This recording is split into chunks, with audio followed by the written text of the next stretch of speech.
Have you ever heard of someone so full of faith that they stood against a tide of fear and doubt? Today, we're diving into the story of one of the Bible's most underrated heroes, Caleb. He wasn't a king, a prophet, or a priest, but his story is a powerful testament to what it means to have unwavering trust in God.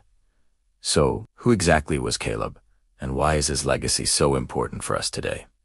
Caleb's story begins in the book of Numbers. He was from the tribe of Judah and was chosen, along with 11 other men, for a crucial mission. God had led the Israelites out of slavery in Egypt and brought them to the border of the Promised Land, a land flowing with milk and honey. Before entering, Moses sent 12 spies, one from each tribe, to scout out the land and report back on what they found.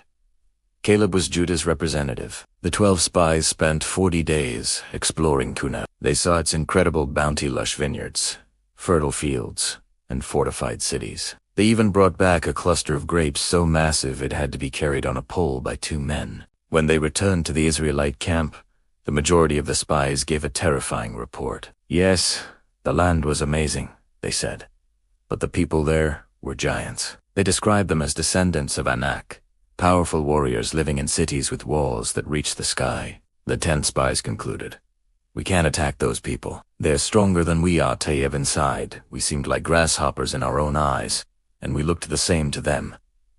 This report sent a wave of panic and despair through the entire Israelite community. The people wept and grumbled against Moses and Aaron, even wishing they had died back in Egypt. They had come so far, only to be paralyzed by fear at the final hurdle. Their faith in God's promise completely crumbled. But amidst this chaos, 2 voices rose in opposition: Caleb and Joshua. Caleb silenced the crowd and declared with confidence, "We should go up and take possession of the land, for we can certainly do it." He didn't deny the challenges. He saw the same giants and the same fortified cities as the other spies. The difference was his perspective. While the 10 spies focused on the size of the obstacles, Caleb focused on the size of his God.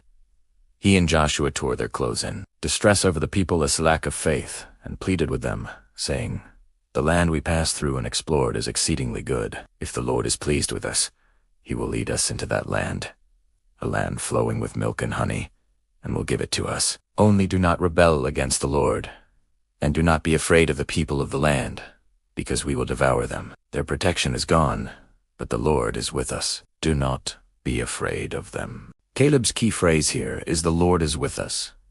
This was the foundation of his courage. He remembered God's past miracles to plagues in Egypt, the parting of the Red Sea, the provision of manna in the wilderness. If God could do all that, surely he could handle the inhabitants of Canaan. Caleb's faith wasn't blind optimism. It was rooted in the proven character and power of God.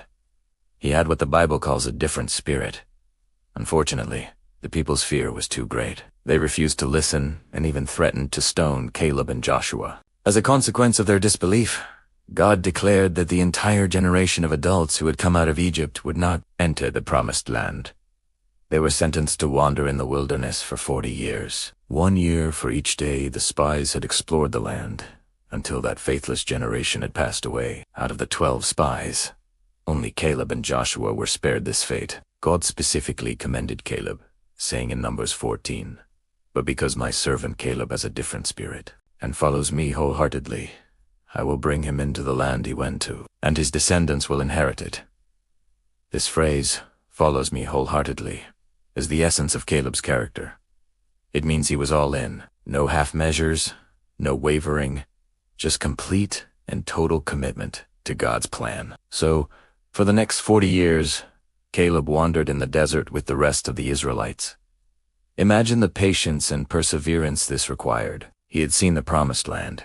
He knew God's promise was true, yet he had to wait for long decades because of the faithlessness of others. He didn't become bitter or resentful. He remained faithful, leading his family and his tribe, and waiting for God's timing. Finally, after 40 years, the time came to enter Canaan under the leadership of Joshua. The old generation had passed away, and a new one was ready to claim their inheritance. Caleb, now 85 years old, was still with them, and his faith was as strong as ever. When the land was being divided among the tribes, Caleb approached Joshua with a bold request. You can find this powerful moment in Joshua chapter 14. Reminded Joshua of the promise God had made 45 years earlier. He said, "I was 40 years old when Moses, the servant of the Lord, sent me from Kadesh Barnea to explore the land, and I brought him back a report according to my convictions. So on that day Moses swore to me, 'The land on which your feet have walked will be your inheritance and that of your children forever, because you have followed the Lord my God wholeheartedly.'" Then comes one of the most inspiring declarations in the entire Bible. Caleb, at 85, says, "Now then, just as the Lord promised, he has kept me alive for 45 years, since the time he said this to Moses, ... So here I am today, 85 years old. I am still as strong today as the day Moses sent me out. I'm just as vigorous to go out to battle now as I was then." Think about that. After 45 years of waiting and wandering, an 85-year-old man declares he's still ready for battle. His physical strength, sustained by God, was a reflection of his enduring spiritual strength. He didn't ask for a peaceful retirement spot in the plains. No, he asked for the most challenging territory of all. He said, "Now give me this hill country that the Lord promised me on that day." You yourself heard then that the Anakites were there and their cities were large and fortified, but the Lord helping me, I will drive them out, just as he said. He wanted the very region that had terrified the other spies, the hill country of Hebron, where the giants lived.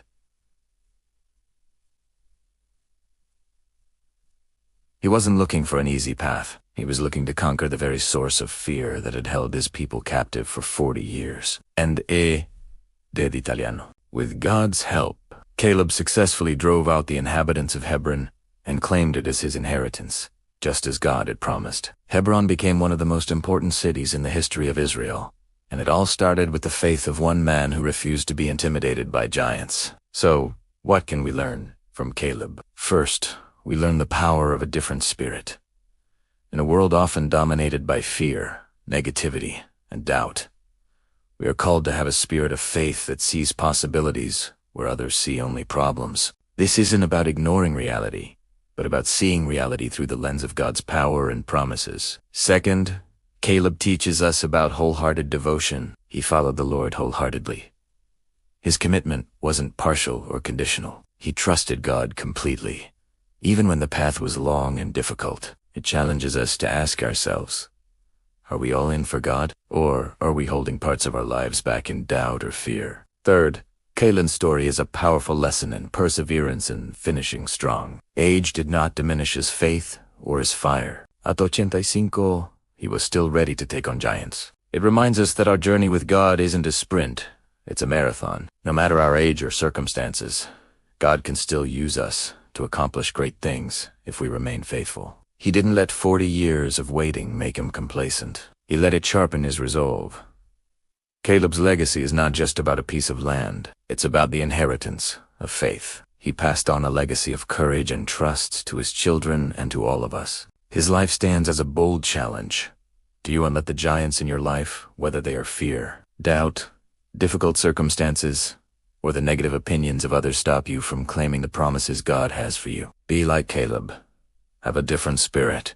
Follow God wholeheartedly, and be ready to take on your Hebron. Thanks for joining me to explore the incredible story of Caleb. If you found this inspiring, please hit that like button and subscribe for more deep dives into the powerful stories of the Bible. Let me know in the comments which biblical character you'd like to learn about next. See you in the next video.